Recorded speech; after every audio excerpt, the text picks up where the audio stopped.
오늘 본문이 이제 4장과 5장 이렇게 걸쳐서 있습니다. 우리 먼저 4장 12절로 14절 이렇게 우리가 한 목소리로 읽고요. 그리고 이어서 5장 6절부터 11절은 한 절씩 그렇게 교독을 하겠습니다. 자, 먼저 4장 12절로 14절까지 석절의 말씀 먼저 한 목소리로 읽겠습니다. 시작. 사랑하는 자들아, 너희를 연단하려 오는 불시험을 이상한 일 당하는 것 같이 이상히 여기지 말고 오히려 너희가 그리스도의 고난에 참여하는 것으로 즐거워하라. 이는 그의 영광을 나타내실 때에 너희로 즐거워하고 기뻐하게 하려 함이라.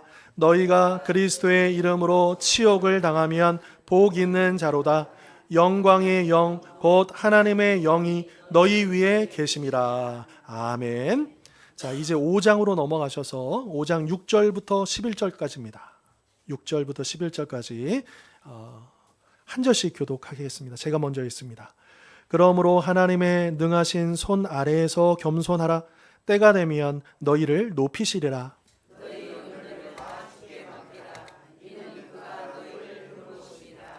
근신하라. 깨어라. 너희 대적 마귀가 우는 사자같이 두루다니며 삼킬 자를 찾나니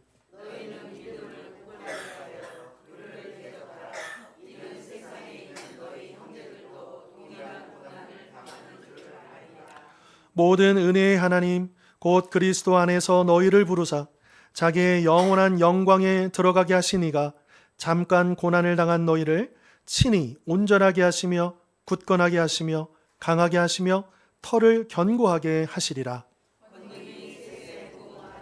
그에게 있을지어다. 아멘. 자, 우리는 살아가면서 참 많은 일을 겪습니다. 젊을 때는 젊을 때 고난이 있고 또 나이가 들면 또 그 나이에 무게가 있는 법이죠. 어릴 때는 나중에 크면 괜찮아지겠지 또 그렇게 생각하고요. 청년이 되면 이제 취직만 하면 괜찮을 거야 이렇게 생각합니다. 또 결혼하면 이제 가정이 안정이 되면 괜찮아질 거야 그렇게 계속해서 생각합니다. 그런데 잘 알다시피 우리 인생은 계속해서 또 다른 문제를 가져오죠. 건강의 문제, 자녀의 문제, 경제적인 문제, 관계의 문제, 미래에 대한 불안과 외로움이 끊임없이 찾아오는 것이 우리 인생입니다. 그리고 때로는 믿음으로 살아가는데도 왜 이렇게 힘든 일이 계속되는지 마음이 흔들릴 때도 있습니다. 오늘 베드로전서는 바로 그런 성도들에게 주시는 말씀입니다. 베드로전서를 받을 이 당시의 성도들은 매우 힘든 시간을 보내고 있었습니다. 그들은 예수 믿는다는 이유로 핍박받고 조롱당했습니다. 사회적으로 불이익을 당했고 쫓겨났고 또 가족과 이웃들에게 배척당하기도 했습니다. 자, 그런데 사도 베드로는 그들을 향해서 왜 이런 고난이 왔는가 이것을 말하고 있지 않습니다. 대신에 이 극심한 고난 속에서도 어떻게 우리의 믿음을 지켜낼 것인가 여기에 초점을 맞추어서 우리에게 격려를 또 권고를 하고 있다라고 하는 거죠. 오늘 본문에서 특별히 우리는 세 가지를 우리가 보게 됩니다. 첫 번째는 고난을 이상히 여기지 말라는 것이고요.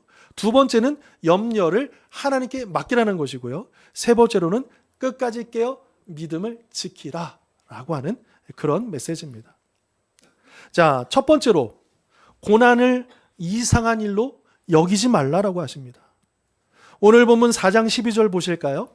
사랑하는 자들아, 너희를 연단하려고 오는 불시험을 이상한 일 당하는 것 같이 이상히 여기지 말고. 자, 우리가 믿음대로 살려고 하면 많은 경우 손해를 봅니다. 정직하게 살려고 하면 억울한 일을 당하기도 합니다. 기도는 열심히 하는데 현실은 그대로고 바뀌지 않고요. 또 몸도 약해지고 병이 찾아오기도 합니다. 이럴 때 우리는 당황하죠. 내가 무슨 죄를 지었나? 왜 나에게만 이런 일들이 생기는 것이지? 이렇게 생각합니다. 그러나 성경은 그것은 이상한 일이 아니고 당연한 일이다. 이렇게 분명히 말씀하고 있다는 거예요. 고난이 찾아오는 것, 우리가 약해지고 또 억울함을 당하고 또 그 어려움 속에 갇히는 것이 이상한 일이 아니고 당연한 일이다라고 하는 겁니다. 왜냐하면 이 믿음의 길에는 고난이 찾아오는 것은 결코 우연이 아니고 사건이 아니고 또 그 가운데에는 하나님의 섭리가 있기 때문이다라고 하는 거죠. 그렇다면 왜 하나님은 우리에게 이러한 불시험을 허락하는 것일까요? 그 세세한 이유를 우리는 다 알 수 없습니다. 그러나 한 가지만은 분명히 알 수 있습니다. 왜 하나님께서 당신의 사랑하는 당신의 자녀들에게 이 불시험을 허락하시느냐? 그것은 우리를 망하게 하려는 것이 아니라 우리를 세우시기 위해서, 특별히 오늘 본문에서는 우리를 연단하시기 위해서, 더 강하게 만드시기 위해서 그렇게 하신다라고 말씀하고 있죠. 용광로의 뜨거운 불은 여러분 그 금덩어리를 집어넣는데 사실은요 그 금을 태우는 게 아닙니다. 금에 붙어있는 그 불순물을 태우는 거죠. 그래서 그 불을 지나고 나면 그 금은 순도 100%의 정금이 되는 것입니다.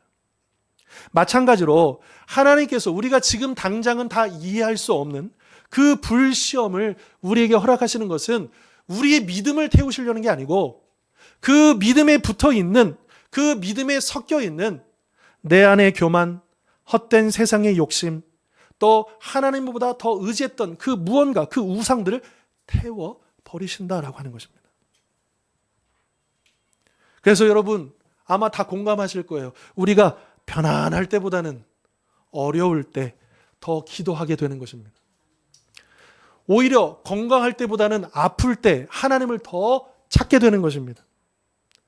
또 우리가 기쁘고 감사할 때도 물론 그렇지만 그러나 우리가 눈물 나고 슬플 때 하나님의 위로를 더 깊이 경험하게 한다라고 하는 것이죠. 그런데 사도 베드로는 이 고난당하는 것을 그저 이상히 여기지 말라 이렇게만 얘기하지 않습니다.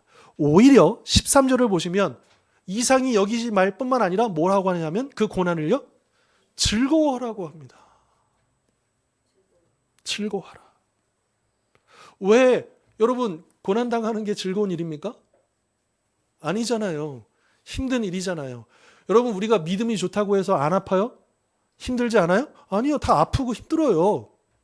그런데 지금 사도 베드로는 우리에게 그 고난당할 때 아니 오히려 즐거워하라고 얘기하고 있어요. 그 이유가 무엇이냐?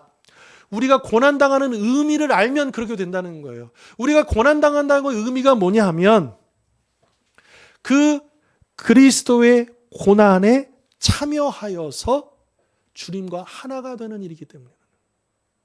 여러분 주님을 사랑하시죠? 우리 주님과 더 가까워지길 원하시죠? 우리 주님과 딱 하나가 되기를 원하시죠? 어떻게 해요? 고난을 통해서.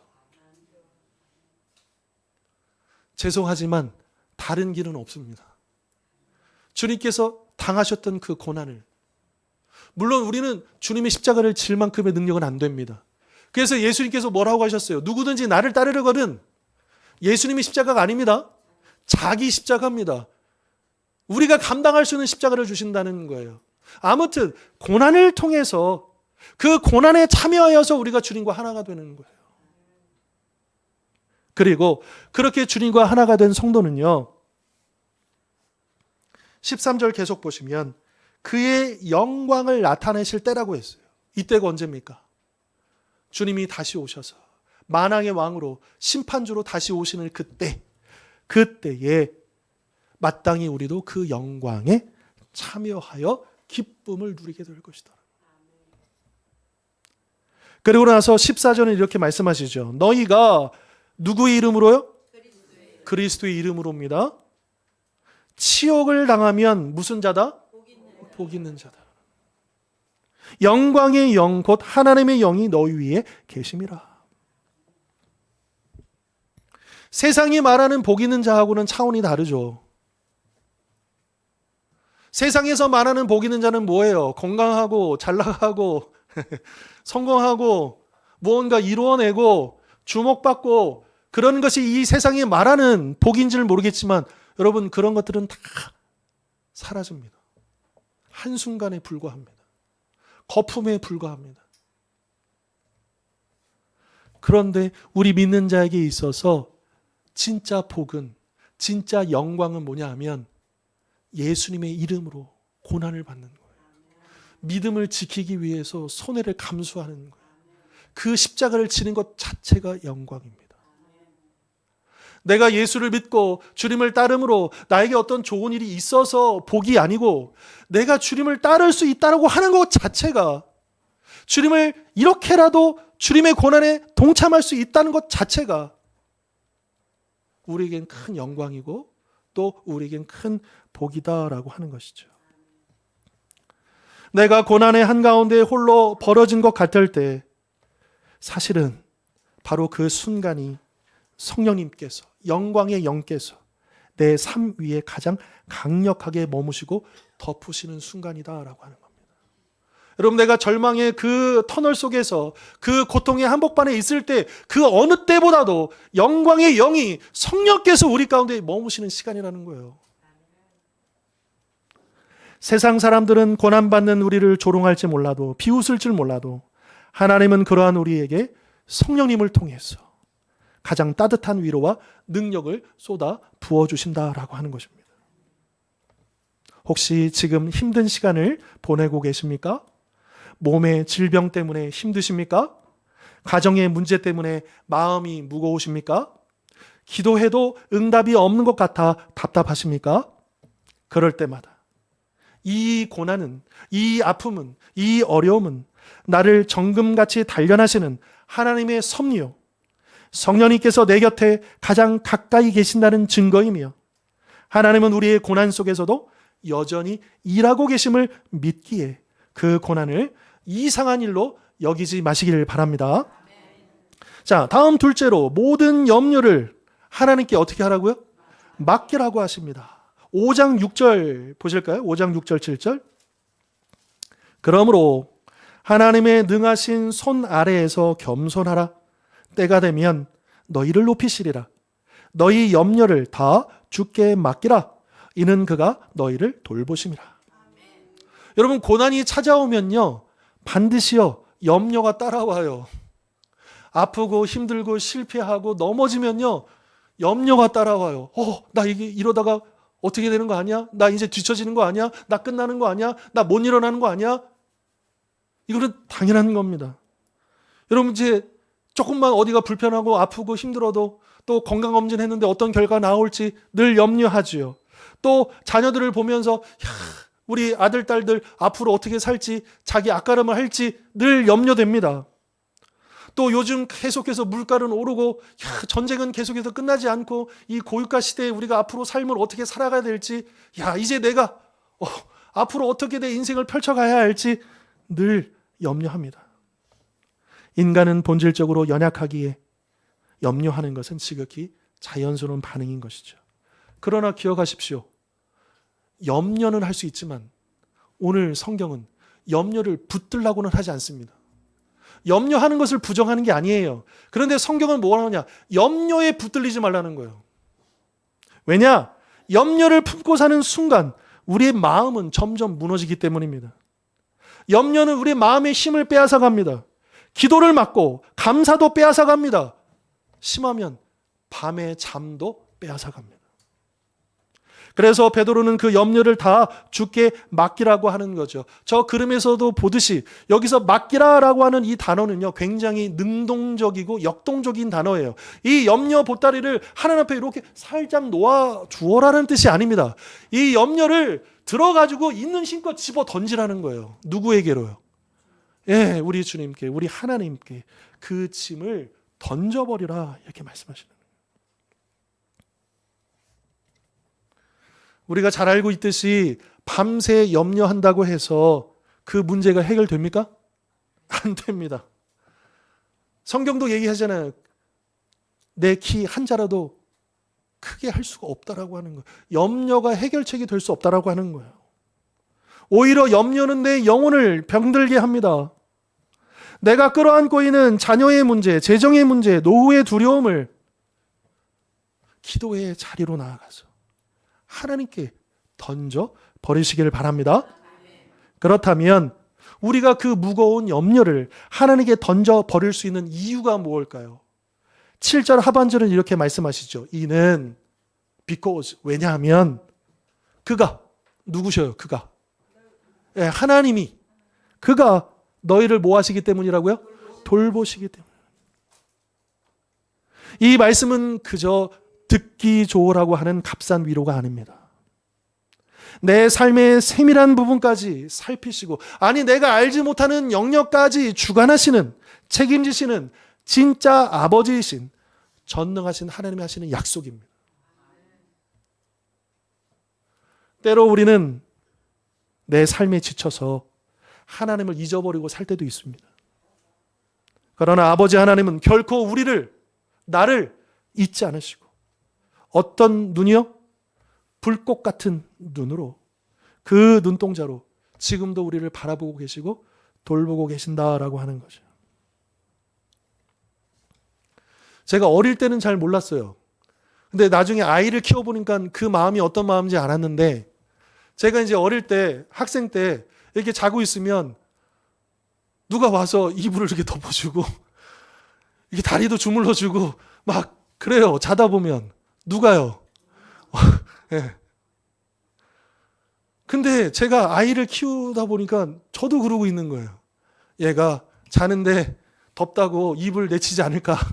네. 반드시 안 자고 막 꺾여서 자기도 하고 막 이러잖아요. 그러면 이제 이렇게 하고, 이 세로로 자야 되는데 가로로 자고 있으면 이렇게 해주고, 또 열나지 않는지 밤에 몸 안 좋다고 했는데 한 번 더 보게 되고, 이 아이는 잠들어 있지만 부모는 어때요? 계속해서 살핍니다. 우리 하나님이 그렇게 하신다는 거예요. 우리는 미래를 불안해합니다. 그러나 하나님은 그 미래를 이미 알고 계십니다.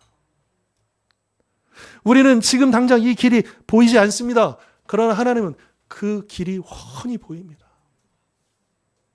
그래서 믿음은 무엇이냐? 믿음은 내가 모든 그 문제들을 해결하는 능력이 아니고, 그 모든 것을 하나님께 맡기는 용기입니다. 그런데 어떤 분들은 또 이렇게 얘기하시죠. 목사님 알긴 알겠는데 이게 맡기는 게 잘 안 돼요. 그럴 수 있습니다. 우리는 약하기 때문이죠. 그런데 이 맡긴다는 거는요, 한 번만 되는 일이 아니에요. 계속해서 반복입니다. 걱정이 올라올 때마다, 염려가 찾아올 때마다 우리는 자꾸 어떻게 해야 돼요? 왔어? 가자. 누구에게로? 이거를 내가 어떻게 해보려고 하지 마십시오. 토스해 주십시오. 하나님께 집어 던지세요. 그 염려를 맡기라는 거예요. 올 때마다 우리는 계속해서, 여러분 이게 믿음입니다. 여러분 믿음을 착각하시면 안 돼요. 야, 내가 믿음 있어. 너 한번 붙어보자. 내가 이길 거야. 이게 믿음이 아니라는 거예요.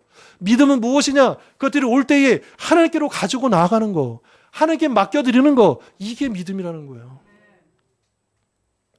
그러니까 믿음이 있으면 나는 다 할 것 같고, 나는 뭔가 대단한 것 같고, 이렇게 착각하시면 안 돼요. 믿음은요, 철저히 하나님을 의지하는 겁니다. 하나님만 바라보는 거예요. 나는 할 수 없지만 하나님은 하실 수 있음을 고백하는 거예요. 그게 믿음입니다. 여전히 두 손에 꽉 쥐고 밤잠을 설치며 괴로워하는 염려의 보따리는 과연 무엇입니까? 그 염려가 올라올 때마다 이름을 불러가며 기도하십시오. 잠들기 전에 걱정을 붙드는 대신 말씀 한 구절을 붙드십시오. 혼자 끌어안지 말고 교회 공동체와 함께, 구역 식구들과 함께 기도하십시오. 그렇게 그 모든 짐을 나를 돌보시는 하나님 아버지의 발 앞에 완전히 던져 버리실 수 있기를 바랍니다. 마지막 세 번째로, 끝까지 깨어 믿음을 지키라라고 하십니다. 5장 8절 보실까요? 근신하라, 깨어라. 너희 대적 마귀가 우는 사자같이 두루 다니며 삼킬 자를 찾나니. 여러분, 우리가 뭐 감기 걸리거나 좀 몸이 이렇게 약해지면 그때가 이제 면역력이 떨어질 때잖아요. 그러면 바이러스에 더 쉽게 노출이 되고 그렇게 아플 수가 있습니다. 그러지 않습니까? 그런 것처럼 고난의 시기에도요, 우리의 마음의 이 방어벽이 무너지기가 쉬운 거예요. 육신이 지치고 마음이 꺾일 때 마귀는 놓치지 않습니다. 굶주린 채 으르렁거리면서 우는 사자처럼 두루다니며 그러한 자들을, 삼킬 자들을 찾고 있다라고 하는 거예요. 무슨 말이냐? 우리가 지금 겪고 있는 고난은 단지 질병의 문제가 아니라는 거예요. 단지 재정의 문제가 아니라는 거예요. 단지 관계의 문제가 아니라는 거예요. 단지 미래의 문제가 아니라는 거예요. 무슨 문제냐? 영적인 문제라는 거예요. 영적인 싸움이 있다고 하는 거예요.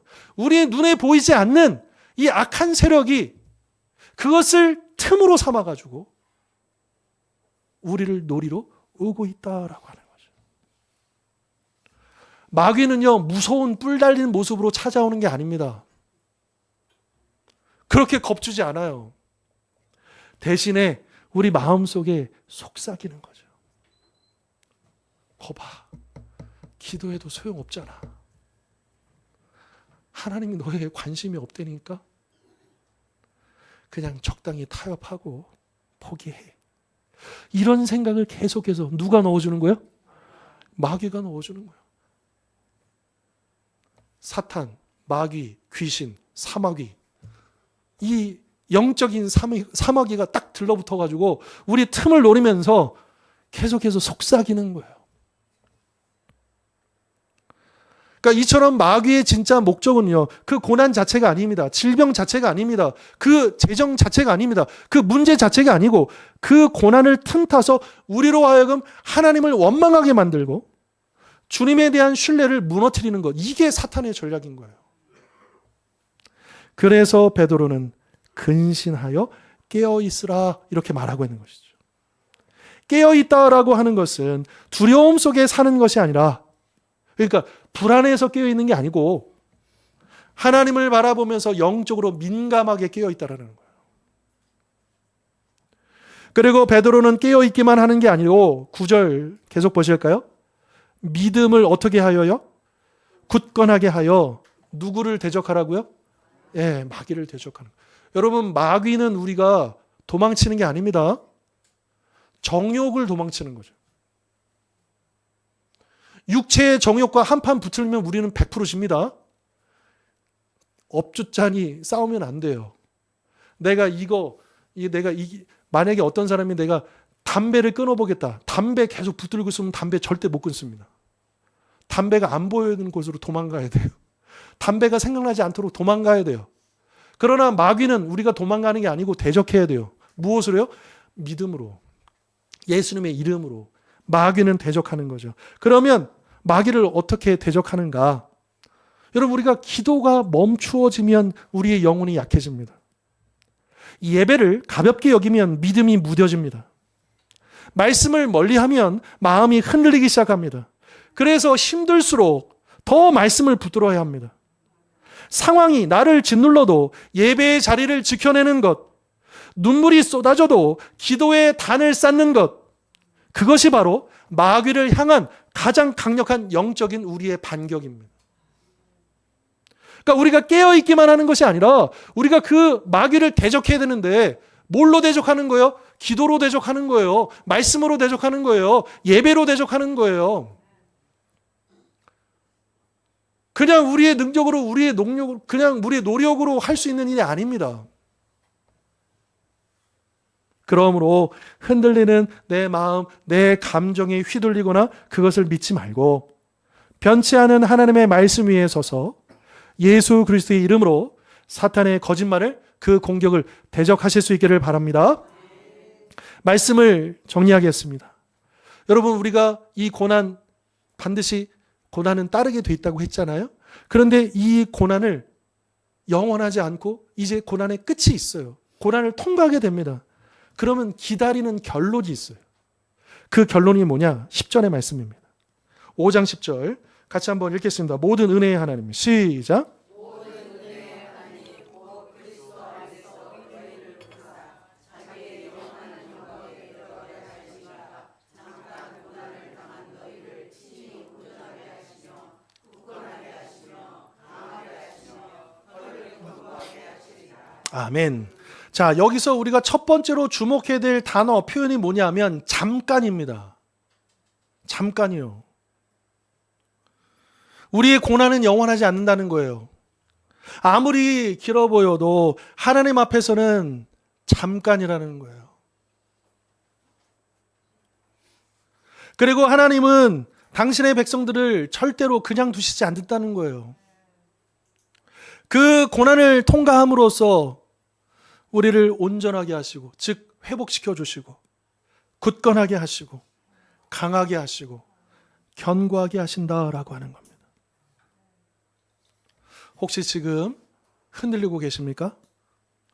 괜찮습니다. 중요한 것은 넘어지지 않는 것이 아니라 하나님의 손을 놓지 않는 것입니다. 왜냐하면 하나님은 끝까지 우리를 붙들고 계시기 때문이죠. 자, 오늘 본문 3가지 말씀이었습니다. 고난을 이상히 여기지 말라. 염려를 하나님께 맡기라. 끝까지 깨어 믿음을 지키라. 이 3가지 말씀 우리가 기억했으면 좋겠고요. 우리 인생에는 고난이 있습니다. 그러나 그 고난보다 더 크신 하나님이 계십니다. 우리에게는 염려가 있습니다. 그러나 우리를 돌보시는 아버지가 계십니다. 그리고 우리에게는 영적인 싸움이 있습니다. 그러나 우리는 끝까지 하나님께서 나를 붙드시는 은혜가 있습니다. 그러므로 나에게 찾아온 고난을 이상히 여기며 절망하지 말고 내 영혼을 갉아먹는 그 무거운 염려의 짐을 기도로 하나님 아버지께 완전히 던져버리며 원수 마귀의 속삭임에 속지 말고 끝까지 깨어 믿음의 자리를 굳게 지키는 우리 모든 성도님들 되실 수 있기를 주님의 이름으로 축원합니다. 기도하겠습니다.